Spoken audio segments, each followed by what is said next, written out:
விசாரிச்சு பத்துல எல்லாருமே நோட்டீஸ் பண்ணிருக்காங்க சில பேர் காலேஜ்ல. இவரை பத்தி கொஞ்சம் ரூமர்ஸ்லாம் ஓடிடுச்சு. இவர் வந்து முன்ன எப்படி இங்கே இறந்துட்டாங்க அந்த மாதிரி ரூமர்ஸ்லாம் ஓடிடுச்சு. நான் நம்பல. ஆனா அவர் ஃபேஸ் எனக்கு தெரியல, ப்ளூரா. சரி, இவ்வளவு நிறைய உருவத்தை நீங்க பாத்திருக்கீங்க, எல்லாம் டிசைனா வேற வேற தோற்றம். இது என்ன, ஏன் இவ்வளவு பிரச்சனை இந்த இடத்துல, இதுவும் விசாரிச்சீங்களா? அதுதான் விசாரிச்சிருக்கேன். யாருக்கும் ஒன்றும் தெரியல. சீனியர் கிட்டே நாங்கள் பேசி பார்த்தோம், ஒன்றும் கிடைக்கல. சரி, அப்புறம் வந்து கொஞ்ச நாள் தானே ஒரு ஏன்னா 3 months கழிச்சு ஹவுஸ் மாற்றுவாங்க. அதே மாதிரி தான் என்னை வந்து இன்னொரு ஹவுஸ்ல போட்டாங்க. அங்கேயாச்சும் நிம்மதியா இருக்கு பார்த்தா இல்லை. அந்த ஹவுஸ்ல வந்து இந்த டோம் வந்து ஒரு 6 டோம் இருக்கும். கீழே 3 மேல 3. ஆனா இப்ப இருக்கிற டோம் வந்து 4 டோம் தாக்கா. கீழே 2 மேல 2. சரி, இங்கேயாச்சும் நல்லா இருக்குன்னு பார்த்தா முடியல. இங்க வந்து அதே மாதிரிதான் இருந்துச்சு. ஆனா நான் ஃபேஸ் எதுவும் பார்க்கலாம். சத்தம், பாத்ரூம் ரொம்ப வாஷ்ரூம் போகணும். மிட் நைட்ல வாஷ்ரூம் போகும்போது யாரும் பின்னாடி நடக்கிற சத்தம், கத்துற சத்தம், அந்த மாதிரிலாம் கேட்காங்க. அந்த மாதிரிலாம் போயிட்டு இருந்தேன். பக்கத்துல ஒரு சீனியர் இருந்தாங்க. திடீர்னு கட்டிட்டு ரவுண்டு, திடீர்னு எல்லாமே தூக்கிட்டாங்க.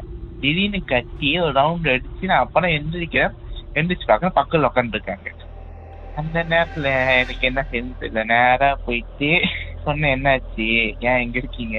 எல்லாமே வந்துட்டாங்க. அவர் கத்துல எல்லாமே எந்திரிச்சு நீங்க வந்துட்டாங்க. சரி, அவர் சொல்ல முடியாது. அவரு மூஞ்சி அந்த சிவரிங் எந்திரிச்சு சொல்ல முடியாது. சரி, உன்னோட ப்ரே பண்ணிட்டு பிறகு நாளைக்கு பேசுவோம்னு சொன்னேன். ஸோ மறுநாள் என்ன சொன்னாங்கன்னா, இந்த மாதிரி ஒரு உருவம் முன்னைக்கு மூஞ்சிக்கிட்ட வந்து ஆனா பார்த்து போயிட்டேன்னு சொன்னாங்க. அவர் பார்த்த உருவமும் நீங்க பார்த்த உருவமும் அதே உருவமா இருந்துச்சா எப்படி? கருப்பு கலர்ல இருந்துச்சுன்னு சொன்னாங்க. ஆனா வேற ஏதோ பக்கம் ஆயிடுச்சுன்னு சொன்னாங்க. சரி, அவங்களாம் இன்டர்ன் போற நேரத்துல அப்புறம் ஹவுஸ்ல வந்து ஆள் குறைச்சி ஒரு 10 பேர் 15 பேர் தான் இருப்பாங்க. ஸோ எனக்கு சிம்பிளா போகும். ஸோ யாரும் ரொம்ப பாத்ரூம் போக மாட்டாங்க. ஏன்னா பாத்ரூம் போகும்போது எனக்கு கூப்பிடுவாங்க. இந்த மாதிரி வாஷ்ரூம் போகும்போது எழுப்பி கூப்பிடுவாங்க. ஸோ அதுலேருந்து எனக்கு ஒரு டிஸ்டர்பன்ஸ். ஸோ இந்த மாதிரி ஆள்லாம் குறைஞ்சேன். ஸோ எனக்கு கொஞ்சம் நிம்மதியா இருந்துச்சு. ஆனா அந்த டிஸ்டர்பன்ஸ் மட்டும் எனக்கு குறையல. ஆளு குறைஞ்சோடனே என்ன ஆச்சுன்னா, சைட்லலாம் கண்ணாடி தட்டுற சத்தம்லாம் கேட்க ஆரம்பிச்சு. எந்திரிச்சு பார்க்கணும், யாரும் இருக்க மாட்டாங்க.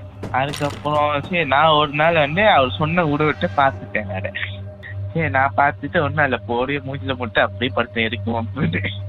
அந்த உருவம் என்ன பண்ணிட்டு இருந்துச்சு? உங்களையே பார்த்துட்டு இருந்துச்சா? அது என்னைய பார்க்கல, டோம சுத்தி பார்த்து வெளியே இருந்து. ஏன் பார்த்துன்னு தெரியலக்கா.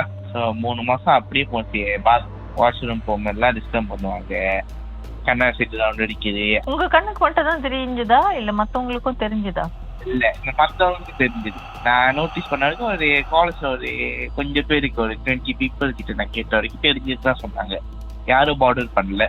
சில பேர் மெயின்ட்டு கட்டியிருக்காங்க, ஆனா யாரும் பார்டர் பண்ணல. அதுக்கப்புறம் வந்து நாங்க இன்டர்ன் போற டைம். ஸோ அப்போ வந்து என்னை வந்து அங்கேருந்து இன்னொரு ஹவுஸுக்கு மாற்றினாங்க. ஸோ அந்த நேரத்துல வந்து நியூ இன்டேக்லாம் வந்துக்கிட்டாங்க. என்னை இன்னும் அதே டோமு, ஆனா வந்து மின்னுக்கு ஹவுஸ். ஸோ அங்க நான் பார்த்த வரைக்கும் அதே மாதிரி டிஸ்டர்ப் ஒன்றும் எனக்கு தெரியல.